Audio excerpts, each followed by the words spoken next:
లో ఉండి ప్రశాంత్ రెడ్డి గారు మాట్లాడిన మాటలు చూస్తుంటే కొత్తగా ఎమ్మెల్యే మొదటిసారి వచ్చిండు సభకు ఆ విధంగా మాట్లాడడం చూస్తే నిజంగా బాధేస్తుంది అధ్యక్ష. 10 ఏళ్ళ అధికారం ఉన్నది వాళ్ళే. ఇవాళ మా శ్రీధర్ బాబు గారు ఎలాంటి వ్యక్తో గౌరవ మంత్రి అందరికీ తెలుసు. ఆయన పట్టుకుని చిలక పలుకులు అంటున్నారు. ఎవరు మాట్లాడి చిలక పలుకులు? ఎవరు మీ మేనిఫెస్టో 2014 ఏం చెప్పిండ్రు? దళిత ముఖ్యమంత్రి చేయకుంటే ఏం చేసుకుంటా అన్నారు మీరు? అవి చిలక పలుకులు. మా శ్రీధర్ బాబు కాదు. అందుకే అధ్యక్ష నేను సబ్జెక్ట్లో పోతున్నా. ఇంతమంది ఏంటంటే చిలక పలుకులని తప్పు.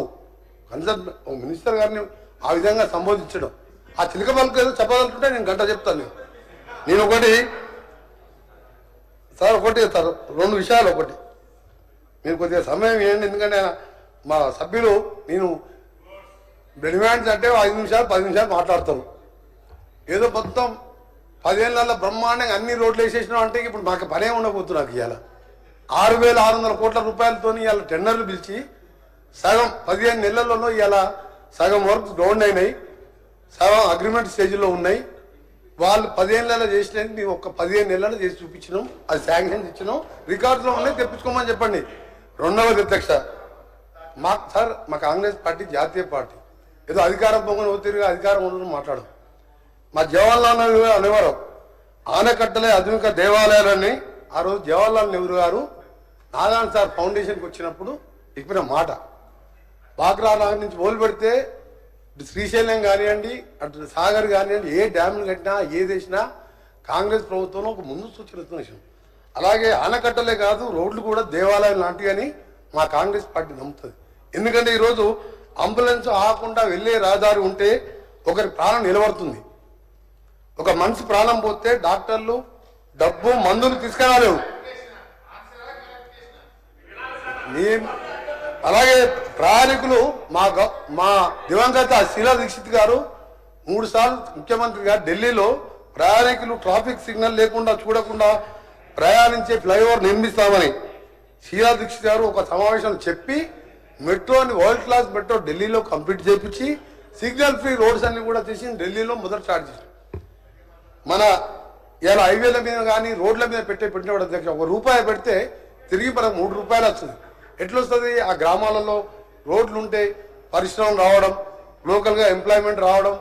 ఇలా నల్గొండకి వెళ్ళి హైదరాబాద్ రావాలంటే 2 గంటలు పడుతున్నది. అదే రేపు 6 లేన్గా ఇవాళ మేము ఒత్తిడి తీసుకొచ్చి టెండర్ స్టేజ్ తీసుకొచ్చినాం.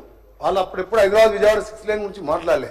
నేను జిఎంఆర్ని తీసేపించి కొత్త డిపిఆర్ చేపించి 3వ నెలలో టెండర్ పిలుస్తున్నాం. అదే 40-50 నిమిషాల్లో అవుటర్ రింగ్ రోడ్ ఎక్కుతాం, పని చూసుకొని మనం నల్గొండకి వెళ్ళిపోతాం. ఇవాళ అందరూ కూడా హైదరాబాదు, సికింద్రాబాదు, సైబరాబాద్తో పాటు ఇవాళ ఫోర్స్ ఎందుకు వచ్చింది అధ్యక్ష? నీకు రోడ్ ఫెసిలిటీ మంచిగా ఉంటే పని చూసుకొని మన కరీంనగర్కో నిజామాబాద్కో వెళ్ళిపోతాం. ఆ విధంగా ఆలోచించి ముందు చూపుతోని ఒక హ్యామ్ ప్రాజెక్టు 2016లో గవర్నమెంట్ ఆఫ్ ఇండియా NHA వాళ్ళు మొదట హ్యామ్ ప్రాజెక్ట్ టేకింది. దాని ద్వారా మేము కూడా ఒక్కొక్క ఎమ్మెల్యే ఇచ్చి నాకు ఈ రోడ్డు కావాలి కాదు. ఇవాళ సిద్దిపేట, గజ్వేల్, సిరిసిల్లలో ఎన్ని రోడ్లు వేసుకుంటూ తర్వాత నా స్పీచ్లో చెప్తా. నేను ఫామ్ హౌస్కి ఏవి 600 కోట్లు వేసుకున్నో డీటెయిల్ మీకు వర్క్ వైజ్ చెప్తాను. కానీ నేను చెప్పేది ఏంటంటే వారు గంట 10 నిమిషాలు సభనితో పాటు ప్రజలను కూడా తప్పుతో పట్టించిన ఈ విషయాలు చెప్తున్నాను.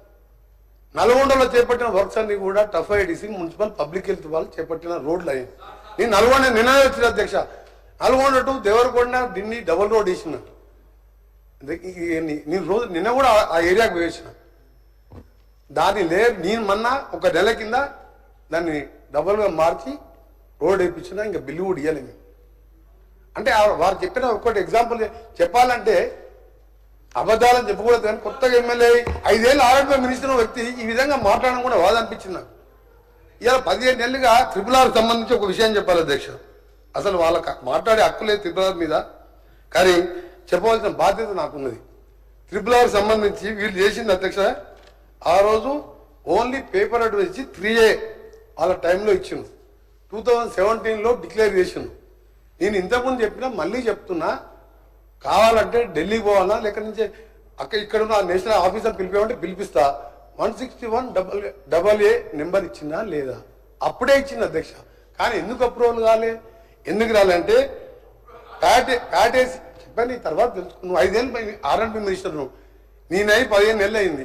3 నెలల పార్లమెంట్ ఎలక్షన్ కోడ్ పోయింది. 12 నెలల్లో ఎన్ని వేల కోట్ల వర్క్ పిలిచినావు, ఎన్ని గ్రౌండ్ అయినావు. నువ్వు పోయి తెలంగాణ తిరిగిరా. ఒకటే ప్రతిపక్షంగా రాగా ఒక తీరాగా అధికారం ప్యాటేసీ అంటే project alignment and technical approval committee దగ్గర పెండింగ్ లో ఉన్నది. ప్యాటేసీలో అప్రూవ్ అయితే తప్ప మేము పే చేయలేము రైతులకు. 88% జనవరి 2025 వరకు 88% కాన్సెంట్ తీసుకున్నాం రైతుల దగ్గర.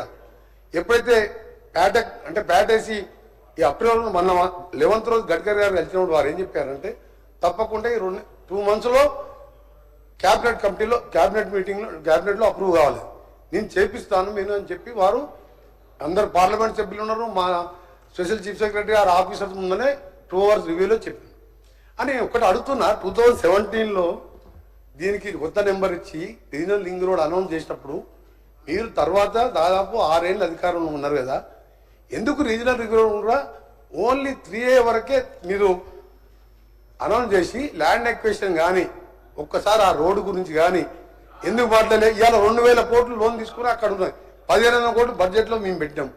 ఇవాళ ఎంత దాని గురించి ఎంత స్పీడప్ ఉన్నా government of India prime minister క్యాబినెట్లో అప్రూవ్ చేయాలి. మొన్న పోయినప్పుడు క్లియర్గా డిస్కస్ చేసినాం. దాంతోపాటు మీరు సదరన్ పార్ట్ గురించి జరిగింది, మీరు నార్దర్న్ పార్ట్ గురించే పట్టించుకుంది. దీని గురించి కూడా దానికి ప్రైవేట్ కన్సల్టెంట్ ద్వారా అలాట్మెంట్ కూడా ఫిక్స్ చేసి త్వరలో కేంద్రానికి పంపిస్తున్నాం.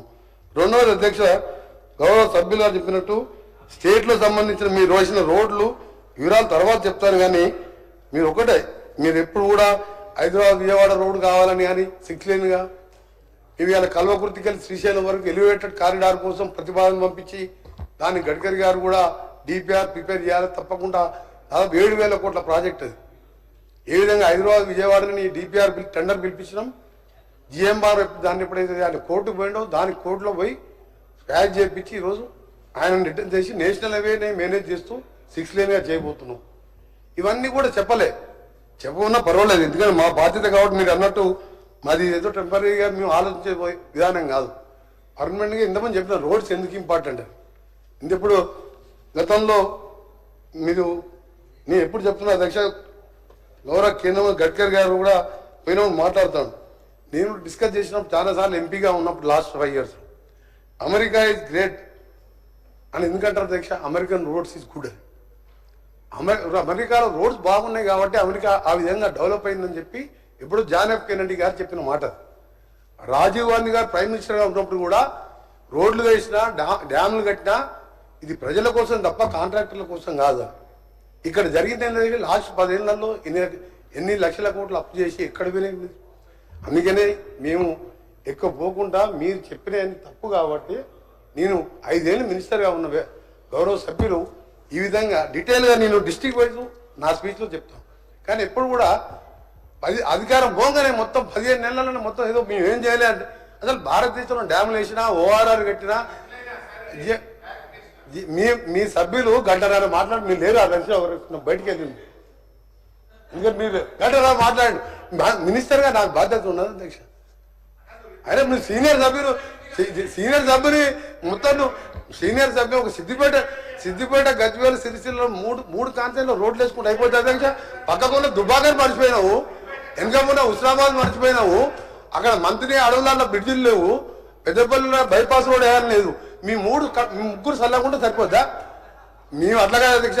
మీకు కావాలంటే సిద్దిపేట సిరిసిల్ల గజ్వేల్కి ఏం కావాలో చెప్పండి, అది కూడా శాంక్షన్ చేస్తాం.